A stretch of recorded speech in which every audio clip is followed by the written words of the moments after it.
Welcome to Film Strip. These podcasts are spoiler-filled as we discuss the plots, characters, and themes of the films in review. All content used or discussed in these podcast episodes is the property of the respective owners and used under the Fair Use Act, Section 504(c)(2), Title 17. Welcome to Film Strip. I'm Jay, and I'm happy to welcome to the show Bob Gadauskas. Bob, welcome to Film Strip. Please tell folks a little bit about yourself. Hi there. Yeah, I'm Bob Gadauskas. I'm a local theater actor in the DC area. I'm kind of a self-proclaimed Gilbert and Sullivan nerd, but not too far down the rabbit hole. And I do some audio conferencing, web conferencing work for my day job. Very cool. Bob and I are part of a Facebook group that does theater readings together. And that's right. That's something we've kind of done to keep ourselves occupied during COVID. And we got to talking one day and decided, yeah, we need to do a podcast. And so today we are reviewing Topsy Turvy, starring Jib Broadbent, Alan Cordiner, Timothy Spale, Leslie Manville, Ron Cook, and Eleanor David.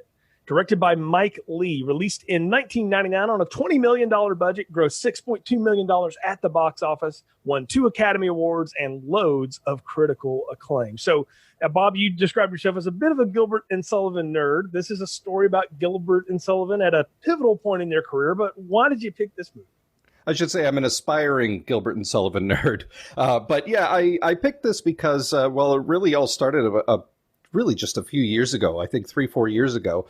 I knew very little about Gilbert and Sullivan back then. It was really just that name that everybody knows, right? They know Gilbert and Sullivan. What do they do? Well, I think they're theater related, right? Maybe they did Pirates of Penzance or something. That I had the same basis of knowledge. And one day I got an email from somebody who I'd done a show with prior, saying, hey, you should really try out for The Mikado, which is coming out, and it's local to you. And I said, oh, that sounds interesting, except for one thing, I'm not an opera singer.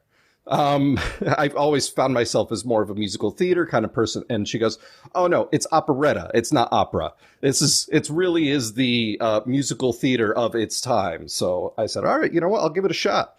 Watched a couple of videos on it. I was intrigued. I thought the music was brilliant, but I really didn't know much about it. And eventually, I ended up getting cast in The Mikado as Pooh Bah, which is a fantastic role.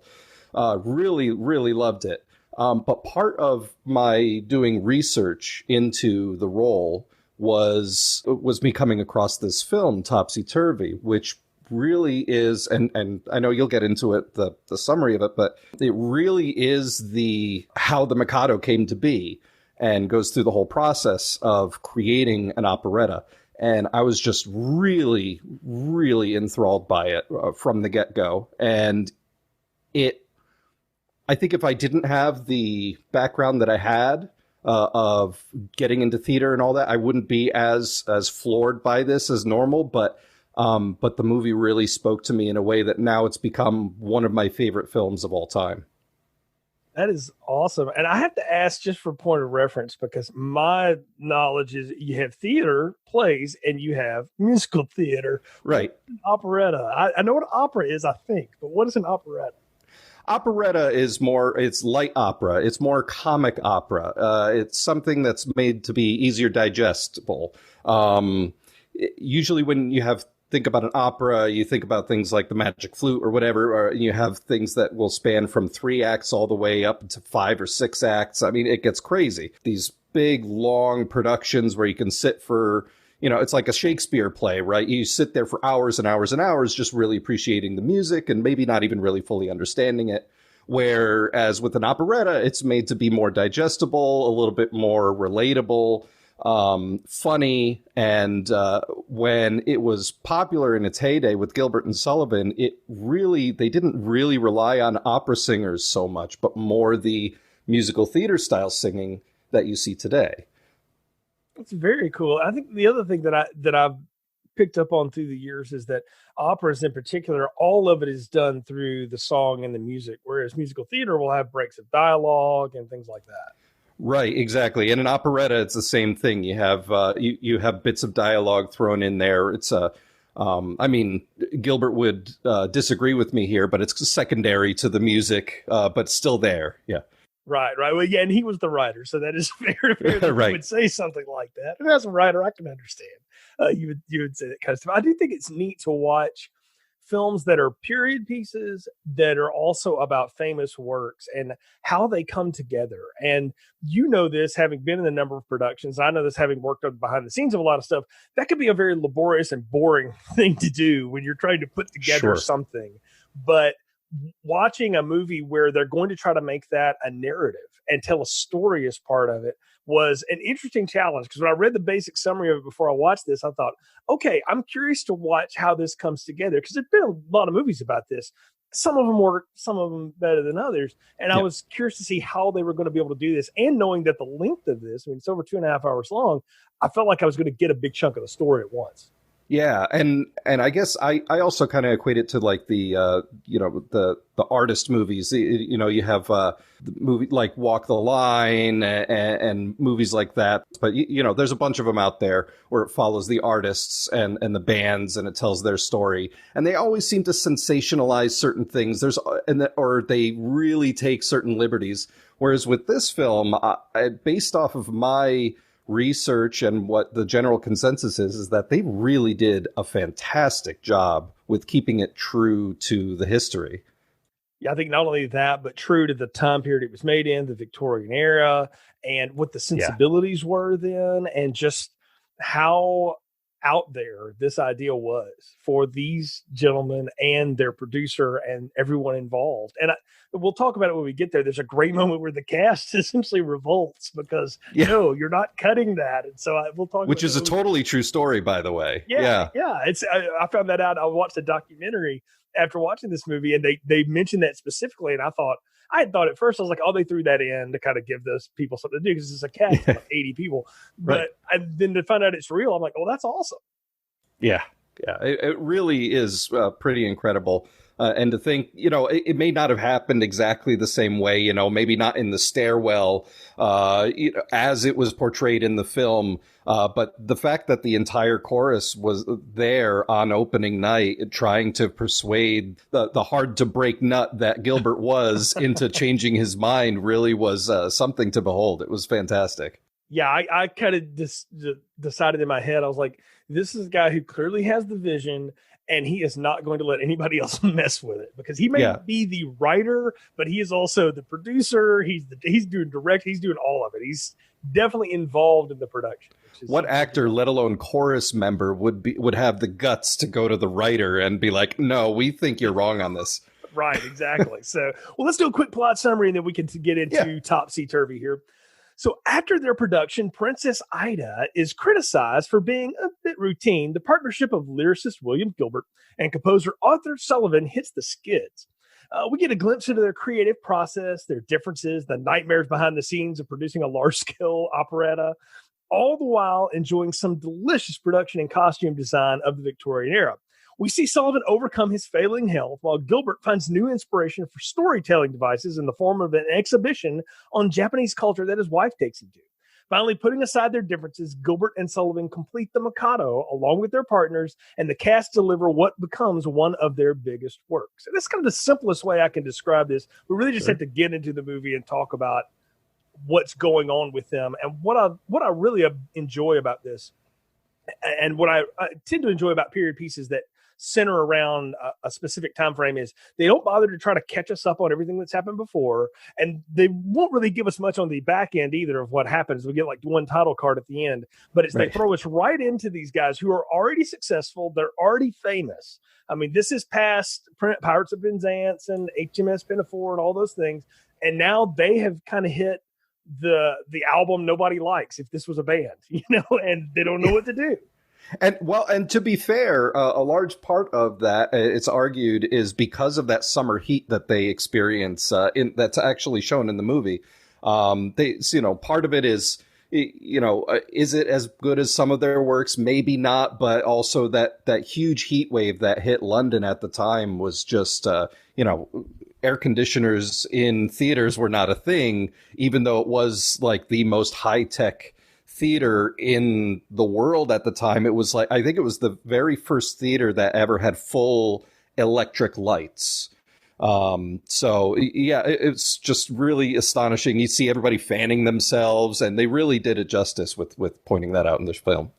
And in particular, that's the kind of thing that generally makes period pieces work, is when you can show us things about everyday life. You don't overpaint all the costuming and the way people talk and things. You make it seem very natural and normal. And the fact that you've got a natural phenomenon like a heat wave going on that's driving everybody a little batty makes it perfect. And it also gives you an appreciation for, imagine wearing that in that kind of heat. Right. It makes it more human. It makes you connect with the actors a little bit more and just, oh my gosh, how could they have dealt with that at that time? Yeah, exactly. Yeah, we got to talk about Jim Broadbent and Alan Cordner here, our two leads. I mean, unbelievable performances. You've seen them in 100 other things. You just don't know their names, folks. And that's the arc of good character actors is they always disappear in their roles. And what's amazing is how much they look like Gilbert and Sullivan. It really is uncanny. I mean, getting the facial hair is one thing, but even, the facial structure, the mannerisms, just the way that their cadence, it's all like very, very true to form. And Jim Broadbent, I mean, I have to say, I think he really nailed it. He really knocked it out of the park with his performance because it's difficult to play that kind of a role where you're so stodgy, I guess is the best word to put it, but yet have a sensitive side to him, and you want to root for him, even though he's the quote unquote villain of the show. Not really the villain, but you know what I mean. Like he's the tough one. Yeah, I think that's neat that you described that too, because I was thinking to myself, I'm like, who's the antagonist in this? And I decided the antagonist is ego and time. Like that's really what these guys are fighting. It really is. Yeah, for sure. Ego, especially. I mean, when you're looking at Sullivan, what he's trying to do is, I mean, ever since he was 16 years old, he was raised to be England's best composer. I mean, he was knighted at an early age. Gilbert wasn't knighted until after their association, whereas Sullivan the whole time working with him was like, oh, I got this on you. But all he wanted to do was make a grand opera. And he thought he was above and beyond all this topsy-turvydom that Gilbert proclaimed was so fundamental to their association. You know, it's funny you mentioned that because I was trying to think of modern analogs to these two. And you're going to kill me for this maybe, but I was thinking Elton John and Bernie Taupin. Because if you don't know much about their collaboration, like most of their songs were written over fax machines in different places. But Elton will tell you to this day, Bernie can play twice as good as I can. He just doesn't want to. But he is absolutely will hammer me on, no, you have to phrase it like this. And they would go back and forth on the telephone for hours about it. And I was watching these performances, and again, not being, having the background with it, I was trying to think of how can I hook into this? And I was like, that reminds me of everything I ever read about those guys and how they work together. Well, just totally diametrically opposed, just like two total opposites that are working together to create this magic that has stood the test of time and continues to stand the test of time. That conflict is brilliantly portrayed in the movie, and I just love that. Yeah, and you've got two actors who clearly get it and work well together, and they have the personalities of these two people are so interesting to me, Bob, because Gilbert is very serious. He's very much a career man. He's married, so he's very faithful to his wife, but his focus is on, his writing and his honestly, his legacy. He's already famous and rich. He's worried about what people are going to say when he's dead. Sure. Are they going to remember me, or are they just going to laugh me off as just another thing that I had a one trick and I used it over and over? Whereas Sullivan, like you said, is this serious musician. He's kind of beating himself up.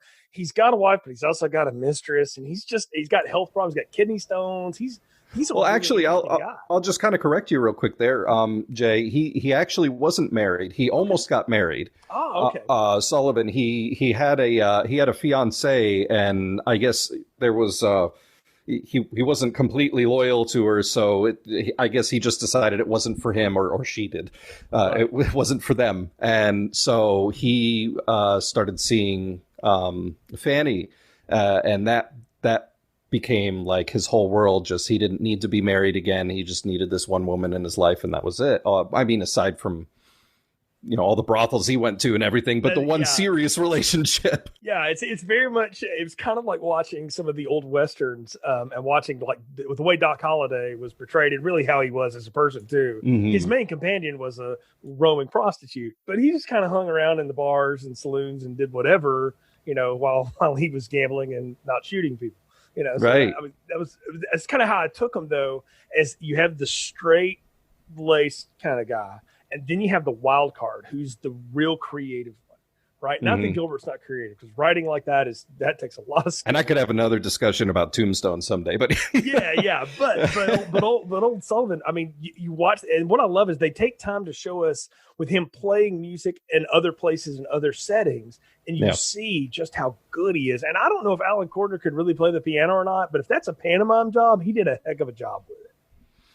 I think he could play the piano, but I think he was new to conducting. He had to actually go and get special training, especially for the Victorian era training, because the way he's conducting in the film is not the way that you would normally conduct or modern conducting, or even for that time.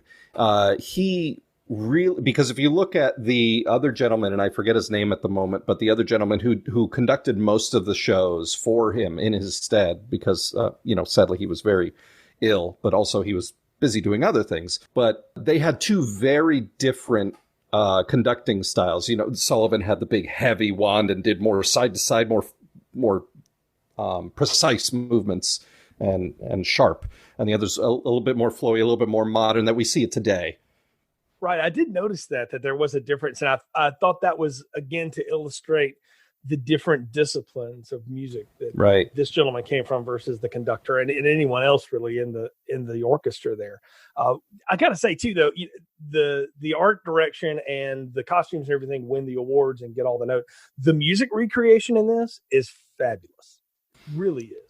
It's full of so many amazing musical numbers and one of my favorite Gilbert and Sullivan shows is actually a lot of people's not so favorite, including Gilbert and Sullivan, The Grand Duke. The Grand Duke, there are so many themes in the movie where they will just have it running as a backtrack, just music from other shows, but mostly The Grand Duke. And that was, I think, the last or the second to last operetta that they ever produced together.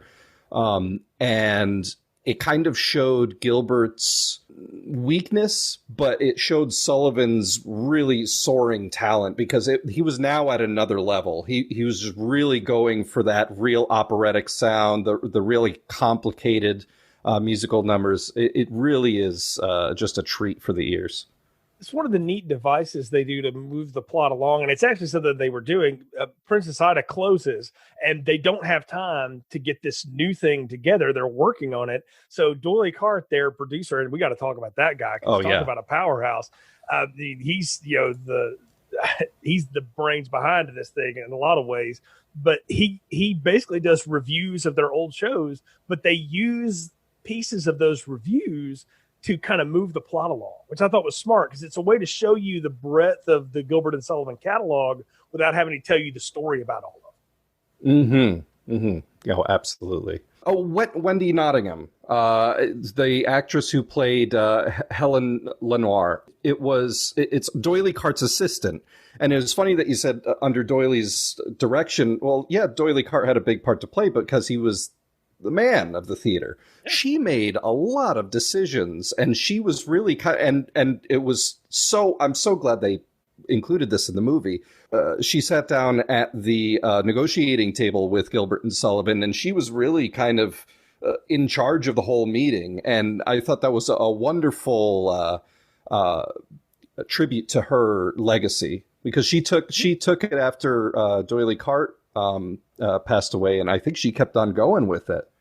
Yeah, everything I read said that she had too, and it was neat to watch that relationship. But if you read anything about Gilbert and Sullivan, you'll find out about Doyle Clark early on, because he's the one that kind of put them together and kept them going. And it was really like, if you think of like famous producers that kept, bands together and your famous, filmmakers and producers that work together for years and things like that. A lot of times we associate directors and actors that do things together. So Scorsese and DiCaprio have done a lot together. Scorsese's done a lot with De Niro. These people that just collaborate together. There's that person that is not maybe the actor or whatever, but he knows talent when he sees it, and he knows what sells. And that's the thing is he's like, this is fine. Princess Ida is fine. It's really hot. People aren't digging it. I need something that sells. I need a hit. Right. And he was even willing to go so far as to put up revivals in the meantime while they worked on something else, because he needed to make money, and he knew those were money makers, even though he wasn't, as he said in the movie, he wasn't in the business of revivals. But he had to do what he had to do, and it was a great, opportunity for them to redo The Sorcerer. I mean, it's a shorter show. It's probably a lot easier for them to do on limited time, after closing Ida earlier than expected. But I love The Sorcerer as well. It's fun, the scene we get to see of it too, and we get to watch everybody playing off of each other. And again, it's a way to tell us Gilbert and Sullivan history without having to tell us all of it. They show it to us, And the rule of movies is always is show, don't tell. Right, and the fact that they showed us so many theater devices as well, the theater magic behind the scenes during that, the way that they made the teapot spark, and using the sheet or whatever to create the thunder effect. It was just really cool to see all those moments, and even just the realism of it. I know this is kind of a departure a little bit, but speaking of The Sorcerer, there's one part where you have the women of the chorus backstage mouthing along to the soprano who's singing her lead. And I just thought that was so realistic. All of us who want to be the roles that are on stage, but we're like cast as chorus or something, we're backstage, we're mouthing it along. We're like, oh yeah, what a wonderful feeling that would be. Right. That's the life of the understudy. Right. So, but no, I love that though too, because, I think it's neat to I'm always been a behind the curtain kind of guy. It's fun to know those things because it just makes the magic more fun on the front end. And when you look at this period, you realize they didn't have sound systems. They barely had electricity to turn the lights on. They were doing all of that with anything they could find. Those big sheets of tin and all that stuff just to make those natural effects. There's something neat about that. It's like watching movies from the 80s and 90s with practical effects versus today's CGI films. Nothing against the CGI stuff. It looks awesome, but there's nothing like watching the original Terminator and realize that's a puppet on a ride. And the incredible amount of creativity that it takes to do that, and so much extra work than CGI does these days. I'm thinking of like you go to Star Wars, right? The original Star Wars, everybody was a puppet. Good old Jim Henson. But now then everybody kind of started saying, I don't really like all the CGI because it was just not as creative. It didn't feel as real for some reason, and I just really like all those old style, like all the old creative ways that they created the special effects. I just love it. Yeah, it is fun. And it also is a good way that they frame the conflict between our two leads here. Is Gilbert is relying on a storytelling device that he's used. He's used again, the magical MacGuffin, I would call it nowadays. the lozenge, yeah. Yes, the magical lozenge is now that their thing. And I love how Sullivan stands up and says, "This is boring." It's the same thing. Yeah, we've done this. And I love Gilbert's response to him. It sounds to me like a lot of modern Hollywood discussions, like, we've done that before. Yeah, but it sold. So we just do it again. Right. I think it was like, it's another magic potion. No, this one's a pill or something like that. Right. There's just a slight twist on it. But I do love that is the conflict of it. And because of that, Sullivan is out. Like, he's like, no, I don't want to do this. Right. And it's not that I don't like you anymore. It's just, I don't think we can work on this, because at that point, and you've hit it, he was trying to create a grand scale music that he just hadn't tapped into yet. And when they finally get around to the Mikado, what he puts together is unbelievably complicated and Gershwin style. Yeah, absolutely. And I mean, he has done a grand opera, and he also did a great parlor song called The Lost Chord, which is actually shown in the movie as well when when Ms. Reynolds is singing along with him while he's playing.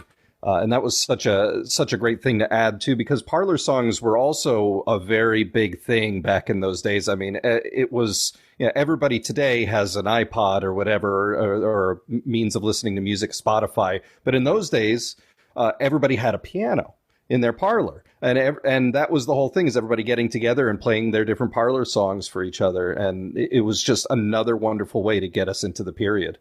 Oh, absolutely. I mean, that even worked into American culture. Having grown up in the South and things, I knew, men that were my dad's age and stuff, but when they were younger, they played juke joints and they would have hoot nannies and, all these, folk festivals and stuff that still go on today. And it was really just because, well, you got done working in the field for the day and maybe the week, and you went and did that all Saturday night before you rolled into church the next morning half drunk, but that was what everybody did. And it's the same here. Is if you've got a piano and there's somebody famous coming through town that you can get to come and play for you, it is, I mean, you're at the feet of one of the masters, and then, they get to collaborate there. That's one of the scenes I was talking about. You get to watch him play and create, and you realize just how big of a deal this guy was. And again, the name Sullivan, but if you really start listening to the music, I mean, it is amazing, the compositions and the layers that he puts together. And in a time when that wasn't easy to do. I've already talked about the Grand Duke, but I challenge anyone to go pick up an audio recording of the Grand Duke. I mean, lyrics aside, not Gilbert's best, but just listen to the music. It's really, really good stuff. And hopefully after hearing this podcast, you'll go and watch Topsy Turvy, and you'll be able to hear all of those great Grand Duke themes that are played every time when they're at the restaurant, or when Gilbert is, nursing his tooth and he's dreading going to the dentist, all those. It's just fantastic. Yeah, let's talk about that phrase Topsy Turvy as well. Yeah. Because I've heard that forever, but I didn't know what its origin was. And I was hoping you could shed some light on what that means. Well, sure. I mean, I'll give it my best shot. I'm not sure if it was originated by Gilbert and Sullivan, but it's certainly become synonymous with Gilbert, especially. Just the flipping everything on its head. Okay, so here's an example of topsy-turvydom, right? You've got the tenor who comes into town, who's dressed like a cheap tailor, who is the second trombone, but he's really the monarch's son in disguise. But the person who is with the person that he wants to be with, is an ex-convict, but he is now the head of the town, but he can't kill anybody because he would have to kill himself first, and he has to find somebody to kill in order to. It's so flipped. Everything is flipped upside down. I don't know if I have a better way to describe topsy-turvydom than that, but it's. I think you've nailed it. And nowadays, I think we would call it the twist, the M. Night Shyamalaning of the story. But every plot device in it is topsy-turvy. Yes, but everything is wrong. So you've also described like the plot of Aladdin. A couple of different times. That's true. Yeah. People pretending to be something that they're not in order to get the attention of people who they think are something else as well. And so but I love it. But I love how that, like, he's reading that one review and he talks and he takes it. Gilbert takes that as such a slight, but they keep throwing it at him like, but that's what you do, man. Right. Exactly. It's so funny to hear him discussing that review, and to hear that he really did hate that review, because it all sounds like a pretty great review. I mean, they have maybe it's not as great as some of the others, but it was still a fantastic performance, and the fact that he's just like, oh, thank you very much. It's like, if Roger Ebert gave a Scorsese movie 3 stars instead of 5 back in the day. Scorsese would have been pissed at him. Speaking of Ebert, he said that this movie was, I think he said this was like one of the best movies of the year, for sure. Oh, yeah. He loved praise on it, which I can see why. Again, and, we always put the box office numbers at the front and stuff, and I didn't make a big deal out of it because this kind of movie is not made to make $20 million back. It probably made it back on home video and through the years. Well, I'm sure he was trying to at least break even. But yeah, I'm sure they were. But Mike Lee has said, too, he got really frustrated in his career because all of his movies kept winding up in art houses. They didn't get wide releases. and they didn't give people time. And this is in the 90s when we were still pretty patient with a movie in a theater. But this is not like nowadays, this kind of movie would go straight to Amazon or some other streaming service. And it would be wildly appreciated the same way it was, but the monetary expectation would be different. So I say you always have to judge those monetary things by looking at the time and place when this was made. In the late 90s, cinema had turned. We were into these auteur independent filmmakers. Everything was kind of gritty and dark and weird. And we were doing that. That's what was making money. And things like this were making the critical acclaim that they deserved. And that's why it's fun to go back and revisit them. 20 years later, this movie would work today if you put it out now. It's fine. It looks amazing. It's shot on film. The coloring is great. The sound's amazing. There's nothing wrong with it at all. And that's when you've got something that is meant to be appreciated over time, just like art is. You look at it the first time and you go, oh, that's okay. And then you look at it again a few years later and it's like, oh, that's actually really amazing. Oh, yeah, for sure. I mean, there's just the work that they put into all the costuming and the sets and the finding the right location and even going so far as getting Victorian era makeup, sending it to a lab and having it recreated so that it's as true to the times as they could make it. It just really speaks volumes to the amount of work and dedication they put into making a movie to stand on the test of time. That's how you win Oscars. You do that kind of stuff. Yeah, right. That's how you get them. And they did. Yeah, they did. And well deserved so. I do think it's neat. And one thing I always get taken away by in this is the number of people it takes to pull off a production of this magnitude. Not only having the stars, but the amount of detail work that goes into it. And there's that great scene with Gilbert where he's trying to get the three singers to shuffle forward in Japanese fashion. And he brings in actual Japanese people who have no idea what he wants them to do and what they're supposed to judge. But he is nailing down those people just piece by piece. That's quite possibly one of my favorite scenes in the whole thing, or at least in the top 5 scenes, top 3. I mean, and I don't know if you noticed Andy Sudeikis in there. Good old Gollum. Yes. I mean, he was really eccentric and just a fantastic choreographer. And that was also true as well, because he was a grotesque dancer is what they called it back in the day, which is really I don't know. You're familiar with Sia, the artist Sia?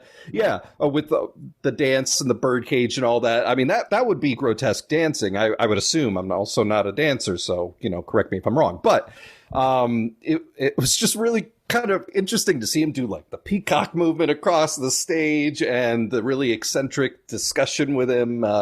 I just love that scene to bits. And the way that Gilbert interacted with his cast. Oh, they're very funny, though. The cast is very funny. And then Gilbert says, no funnier than if they were sat down on pork pies. I just love that line. It's a great line. But that's a cool scene, though, because I think what a lot of people don't have an appreciation for, this is something I want to ask you about, is what it takes to pull together just the simplest musical number. Things like the hundreds of movements that all have to be in line together. You have to get the lines right. You're singing in unison. It's hard enough to talk in unison. I can imagine singing in unison, and to do it in a way that is not natural to you at all. Now, these people don't know anything about Japanese culture. They're just trying to rip it off. Yeah, precisely. I mean, they showed it in that scene where they were doing their own caricatures of what Japanese culture should be and what the dance should be based on what the choreographer told them and what the general consensus would be for a British audience. But Gilbert was like, no, I want this to be as authentic as possible. Just walk like these Japanese ladies do.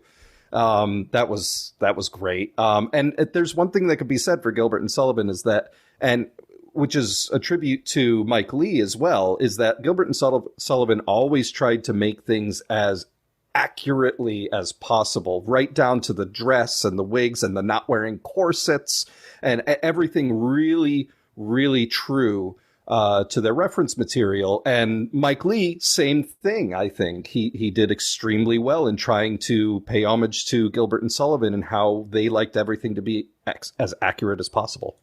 I mean, it's clear he has a real love for them and for this story, and you can see that coming through. That's always fun to watch a filmmaker. You can tell is not just doing something because this is their latest job or whatever, or maybe they wrote it and they've got some connection to it, but there's a real care to make sure that they are telling the story in a way that's going to bring light to a new audience that maybe has forgotten them or didn't know them, and has only heard the names. And now they're going to be, he's sort of building history for people, and to take that kind of care. And it's always neat to see, and especially when it comes together well. Like passion projects can go really awry. I've talked about Scorsese here. I would, go watch his remake of Cape Fear.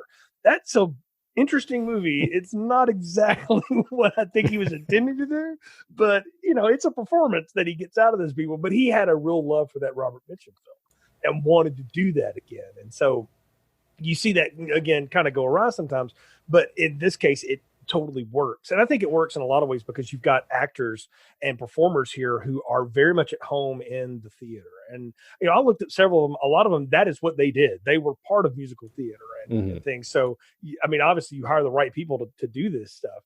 I think it was neat to see Timothy Spall, who a lot of the audience will only know from like his time in like Harry Potter movies, or if you've seen Rockstar with Mark Wahlberg.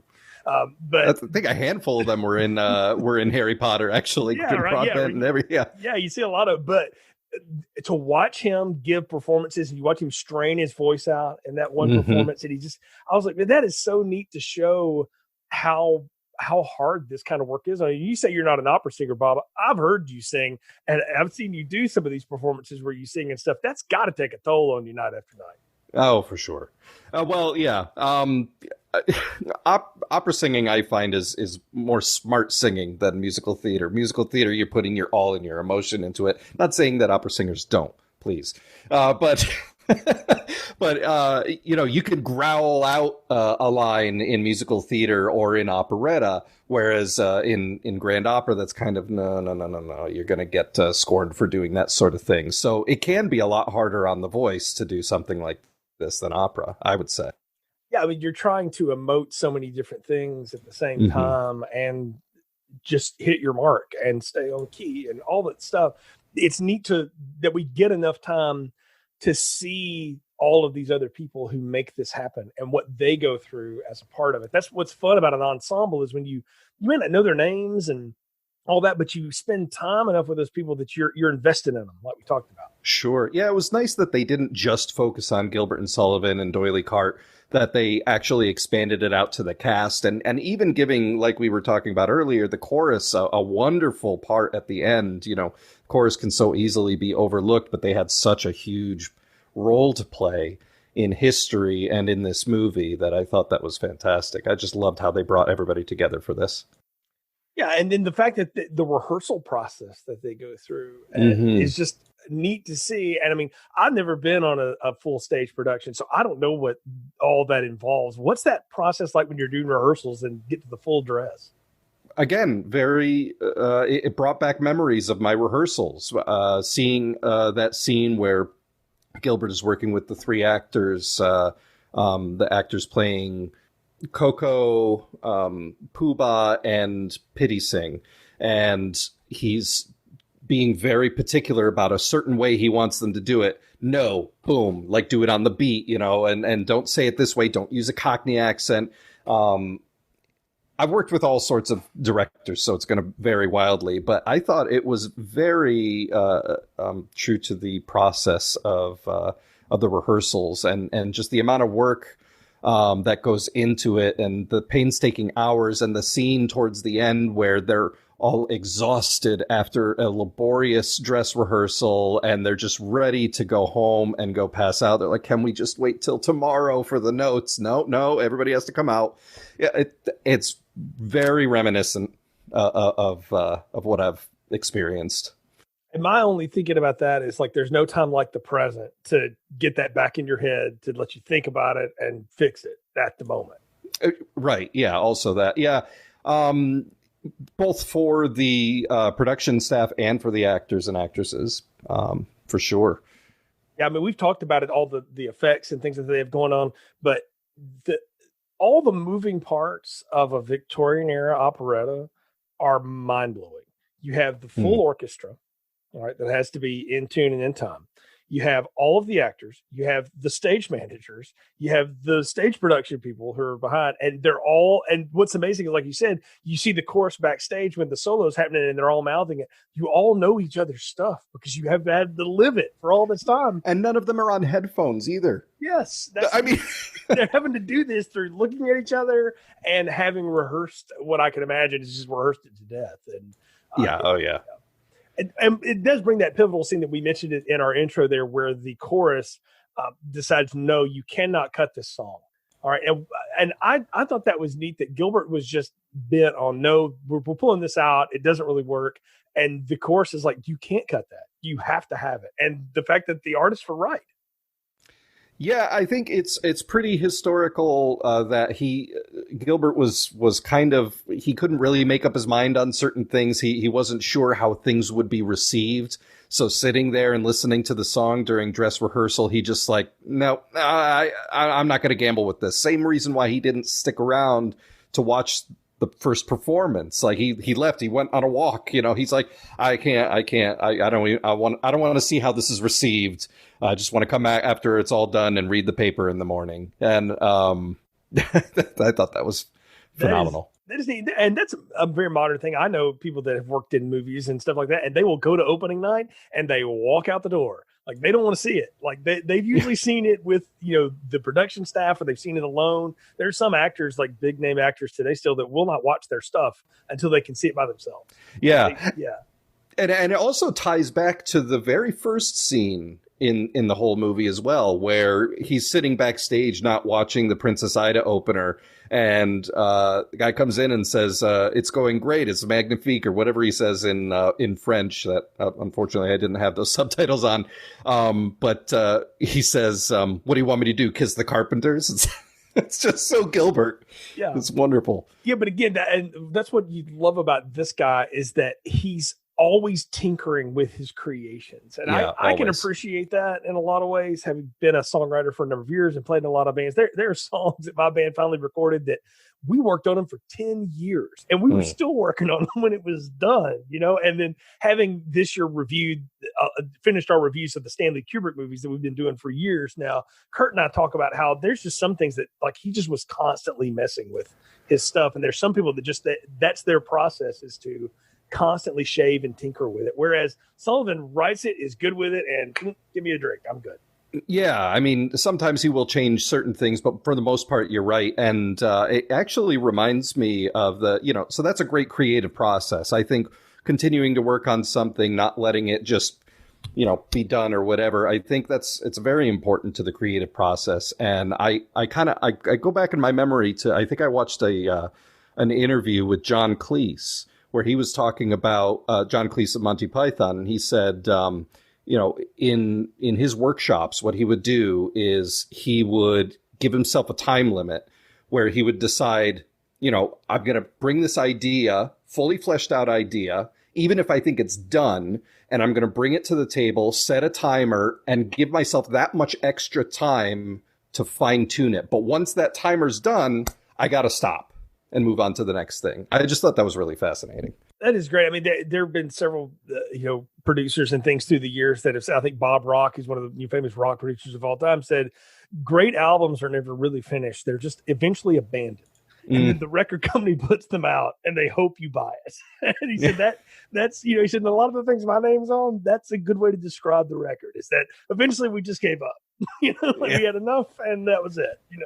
But I do appreciate that process and that we get to see that. And it is so neat that Gilbert, he's having to dodge the vagrant on the street, and he's trying to get his mind off of it, and bless his heart, he can't do it. And he finally comes back and he just hears the uproar of the audience and how much they're into this. And then we get that great moment, the little title card that says, it was one of the most famous shows, and that last song is one of the reasons why, just kind of get a final dig that the chorus is right, that needed to be there.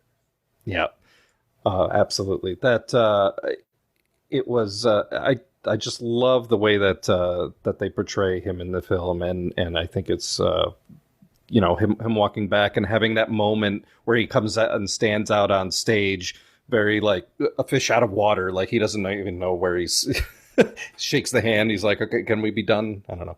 Yeah, it's neat to watch that, though, because you watch this person who's been so involved with every step of this thing, and then he doesn't want to be out in front of it. And I can understand that, though, because, again, I work in a little bit of that kind of world, and I think I like seeing the final product. I don't need to be out in front of it to know that I had a part of it. Well, Bob, I think we're at the part of the podcast where it's time to give final thoughts, recommendations, and popcorn ratings. So what are yours for Topsy Turvy?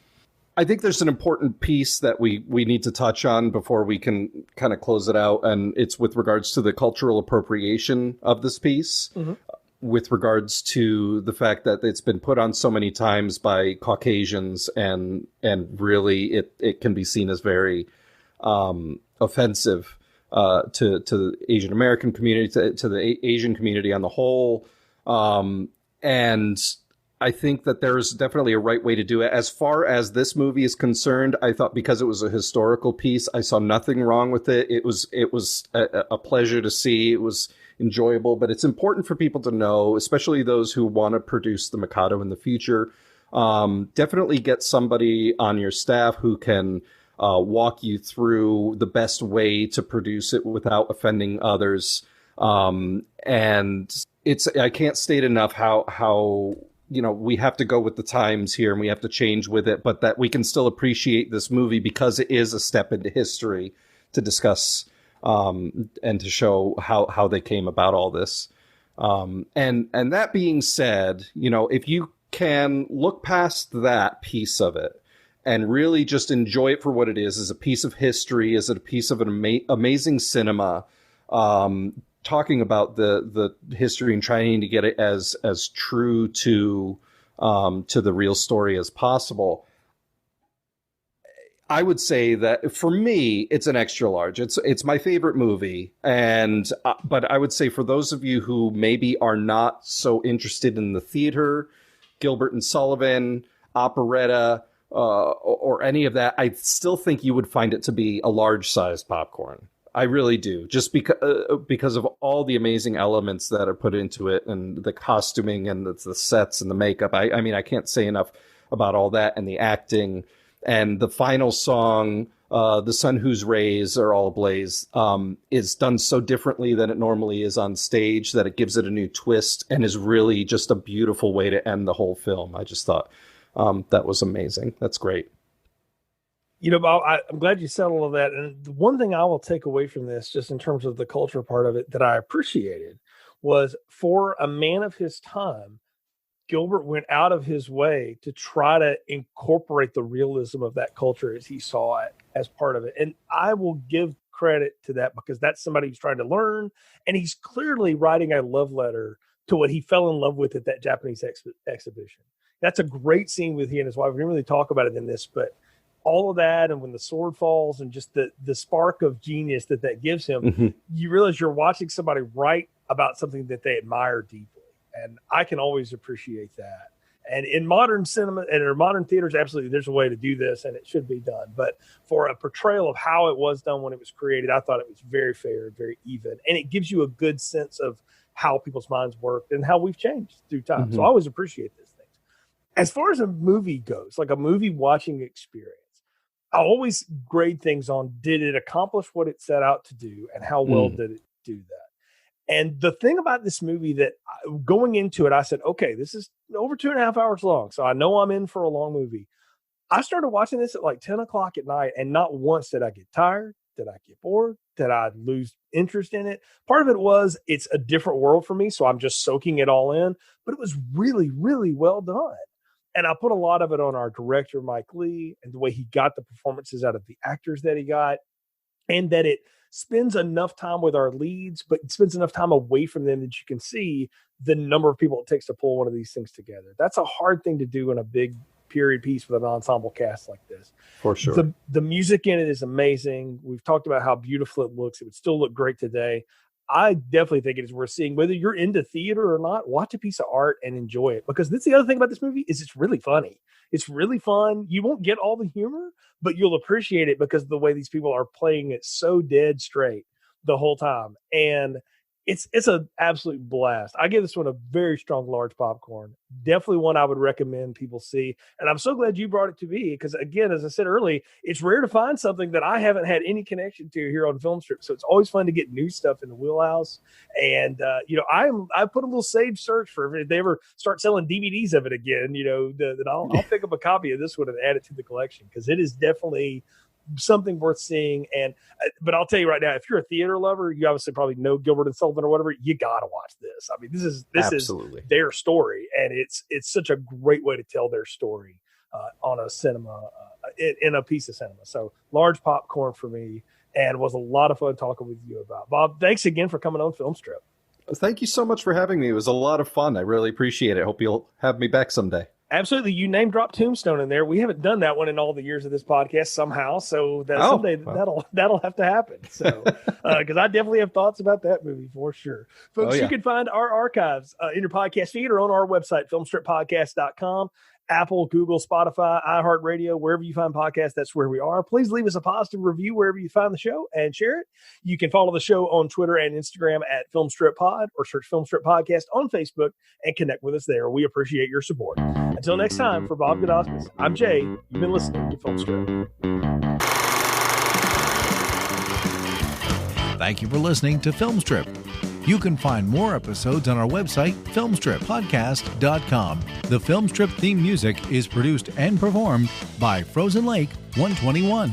All content used or discussed in these podcast episodes is the property of the respective owners and used under the Fair Use Act, Section 504, C2, Title 17.